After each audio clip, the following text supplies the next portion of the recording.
Hello, welcome back to the Road to Episode 9, my ongoing series where I chart the road to the release of Star Wars Episode 9 in December 2019, and in this video I'll be talking about the Blu-ray release and DVD release and digital release of The Last Jedi, which hasn't been confirmed yet as far as a date. Some places say the end of March. It's more likely to be probably the first couple of weeks of April, and if it was the same as The Force Awakens and Rogue One, it'll be out in America first, and then a couple of weeks later or a week later it'll follow in Europe and the rest of the world.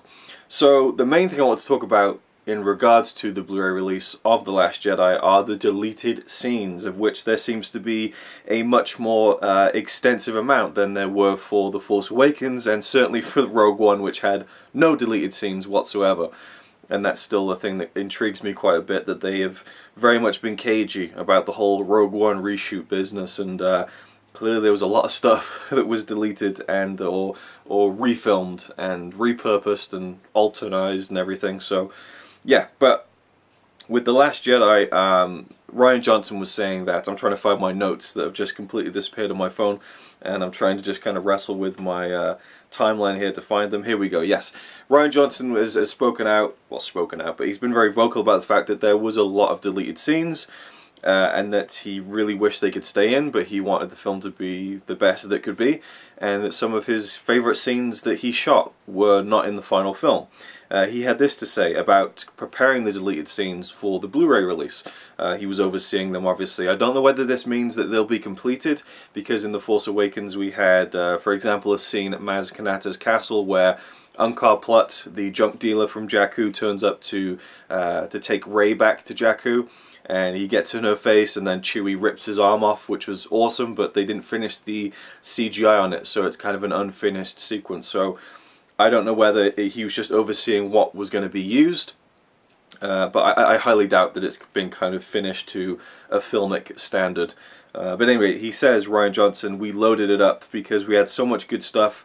It was like there were only a couple of things where it was just a little two-shot thing. We said we'll hold that back, but all the major stuff, all the good stuff, we put on there for the Blu-ray. So the first, and these are kind of rumored descriptions of some of the deleted scenes, although some of these have been kind of basically confirmed by the stuff in the Art of the Last Jedi book, which goes into some of the concept of, you know, concept art pieces and things like that for certain scenes, and I think that this one is pretty much confirmed that this is what the main deleted sequence is that I'm most intrigued about seeing. That is Luke's third lesson. If you remember in the film, he says to Rey, you know, I'll train you, I'll show you the ways of the Jedi and why they have to end. Tomorrow at dawn, 3 lessons. So we get lesson number 1, and then we get lesson number 2, but we never see the third lesson. If you remember, it's the second lesson where he tells Rey that the history of the Jedi is nothing but failure. And that's when, you know, he tells her the backstory of what happened with him and Ben, or one version of it, and she stands up and says, you know, Kylo failed you, I won't. And it's a very kind of her kind of being, you know, I'm gonna be a good student for you, you know. And then the next time we see Rey, she's in a bit of a mood, and that's when Kylo joins her through the Force, and that's the shirtless scene, the much talked about Ben Swolo shirtless scene, and she's like, I'd rather not do this. So she seems to be in a bit of a foul mood, which doesn't quite fit with the previous scene, if I remember rightly. I have seen the film 8 fucking times, but this really puts that into perspective, because apparently just before this was meant to be the third lesson in which Rey and Luke really came to blows. So I'm reading this description from the internet. It might not be true, but apparently this is what the third lesson deleted scene is. The longest scene seemingly involves Rey and Luke. The scene served as Rey's third test, taking place immediately after Luke tells Rey about Darth Sidious. Rey sees a boat coming towards the island. There's a noticeable fire where the boat is headed. Luke tells Rey that the boat is filled with bandits who will slaughter the caretakers, and if Rey helps now, they'll only come back stronger next time. Luke tells Rey that a Jedi Knight would do nothing, only acting to maintain balance. Rey, furious, sprints down towards the fire.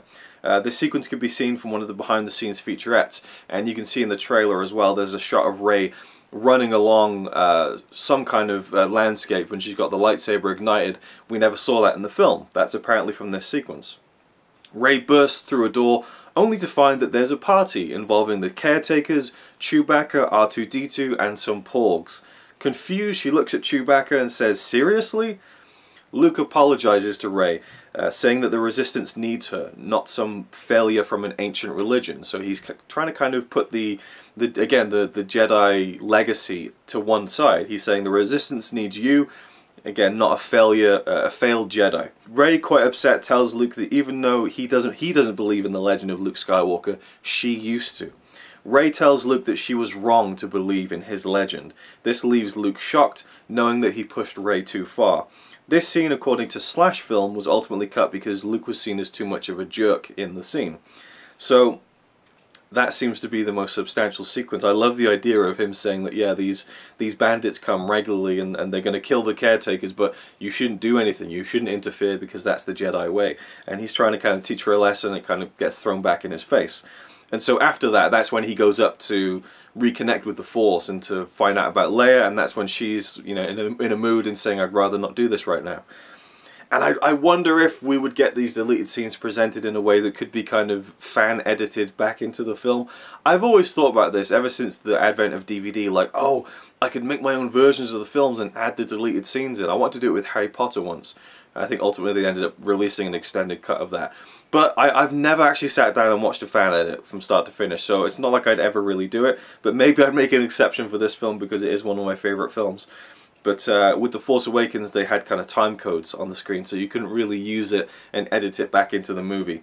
But I think only the only real deleted scene that really could have worked, I think, was the scene in The Force Awakens where Kylo goes to the Millennium Falcon. That was a really cool sequence. Anyway, so another piece of information about that particular deleted scene with the caretakers and so on, the third test. During the filming of The Last Jedi in Ireland, many local fans witnessed, from a considerable distance, the filming of a massive scene which many speculated to be Luke and Rey fighting with the Knights of Ren. And this brings me to my second kind of part of this video, towards the end. Could they have been confused by this deleted scene instead? It's very likely, considering that the Knights of Ren were not even mentioned in the movie. The Knights of Ren were obviously created by JJ, and it remains to be seen if he will expand upon their story in Episode 9. Yeah, there was a lot of stuff about these pictures of, like, men on the hillside in Ireland where they were filming in some sort of fire or something like that, and people really thought there was going to be the Knights of Ren presence on the island, and there wasn't whatsoever. More deleted scenes that were talked about, I think even by Rian Johnson himself. Nothing too specific, or there were some specifics, but nothing that I feel is too interesting to go into. But there's more stuff with Finn and Poe. There's something with Captain Phasma. Mainly, it seems a lot of the deleted stuff takes place on Snoke's ship, the Supremacy, from the second act of the film, when Finn and Rose and DJ infiltrate the Supremacy. So a lot of stuff on Snoke's ship, some scenes with Admiral Holdo, Laura Dern's character, and yeah, so I'm intrigued to see all this deleted stuff, but obviously the big one is the Luke and Rey scene, which I really hope is substantial, because I love all that stuff and I'd love to see more of it, and maybe it would be good if it was in a finished form in which we could, you know, pop it back into the movie, which I know no one would want because the film is so long anyway, but you know, I love epics, and you know, 2.5 hours. It's actually, the film is only 2 hours and 20 minutes if you take out credits. I think people are really kind of they're hammering home the, oh, it's too long, it's 3 hours long, you know, and it's not 3 hours, it's 2 hours and 20 minutes, which isn't really that long, especially when you look at some of the Marvel movies. Not to make a comparison to Marvel movies, which people like to do anyway with the humor of The Last Jedi. And so that's the deleted scenes. So the actual Blu-ray releases are starting to kind of eke out into the internet ether now. We've seen the artwork, which I'll show you on screen now, for the Last Jedi Steelbook. I believe this is from Best Buy. I might be wrong. I think it is from Best Buy, and I really like the artwork. If that is the legit artwork, it looks a lot better than the Force Awakens Steelbook, which is cool.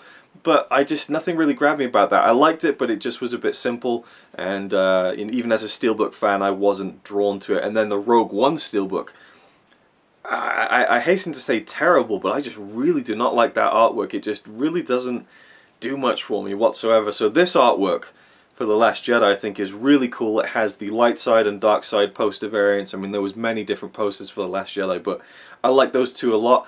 As you can see on the back, they've removed Luke Skywalker from the Dark Side poster, because obviously with the marketing they were trying to kind of bait and switch fans into thinking Luke would turn to the dark side, which was kind of fun, but they've removed him from the back of that. Again, if this is legitimate, I'm not entirely sure, but it looks pretty legitimate, I have to say, and there have been more kind of higher resolution images dropping, so it seems to be the real deal. And then there's a Target exclusive digibook. Now, I have the Target exclusive version of The Force Awakens, which looks very nice, but is very flimsy and just quite disappointing from a packaging perspective in terms of how durable it is. So I hope the Target digibook for The Last Jedi is a bit more substantial, sturdy, that kind of thing. What will I be getting? I really don't know. I know in the UK, again, they're doing, I think, slipcover variants. They did the same thing with The Force Awakens, the First Order slipcover, and then the Resistance light side slipcover.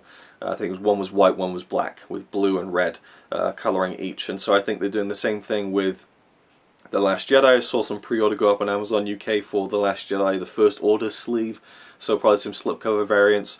I'm not sure what Steelbook is going to go out around the world, and if there's even going to be a title on the spine, which all us Steelbook collectors certainly have an opinion on. So I'm not sure what I'm going to go for, really. I'll wait and see as the months roll on and where the information is going to come from, and you know, if there's any real benefit of getting something from America. If there is, I probably will. I definitely want to get the best edition I can of this, and I could easily see myself buying a couple of copies. I mean, I triple dipped with The Force Awakens, even though one of them was the 3D collector's edition that had more special features, but I hope they don't do that again and pull that on us. But apparently Rian Johnson has recorded an audio commentary, so if it isn't on the Blu-ray, that's fucking bullshit. But I'm pretty sure that J.J. Abrams recorded his audio commentary for The Force Awakens before the first Blu-ray release, and they saved it for like 6 months to put onto the 3D re-release. I think it is coming out in 3D and 4K now, the first ever 4K Star Wars release. I'm still not on the 4K bandwagon, so I doubt I'll go for that.